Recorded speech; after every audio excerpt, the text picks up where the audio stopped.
देश त वास्तवमा धनीले भन्दा गरिबले चलिरहेको हुन्छ नि, होइन र? धनी त धन हुन्छ, उसको एकाउन्ट हुन्छ, ल यस्तो गर्छ, सिग्नेचर गरेर बस्या हुन्छ। तर जस्तै घरै बनाउनु पर्दा पनि होइन, इन्जिनियरले पनि नक्सा मात्रै कोर्ने हो, बेल्चा कसले हान्छ? पहिलो इट्टाको पहिलो ढुङ्गा कसले भयो त्यहाँनिर लगाउँछ? मजदुरले। अनि त्यो मजदुरको बारेमा सरकारले के नीति अप्नाएको छ यो देशमा? छैन।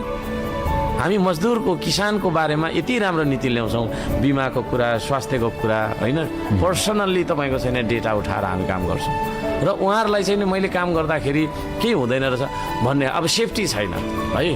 अब विदेशतिर हेर्छु होइन, तपाईँको पुरा लगाएको हुन्छ सेफ्टी, होइन, 5-10वटा हार्नेस लगाएर काम गरिरहेको हुन्छ। यहाँ हेर्छु तपाईँको चाहिँ नि बाँसको खाट, होइन, यस्तो गरेर बाँसमा है, बाँसमा उ गरेर कलर लगाइरहेको हुन्छ, केही छैन है, डोरीले पनि केही छैन, बाँसमा गरिरहेको हुन्छ। अब त्यस्तो मजदुर इनकेस लडेर तपाईँको ढाड भाँचियो भने के हुन्छ? भाँचिरहेको छ, होइन?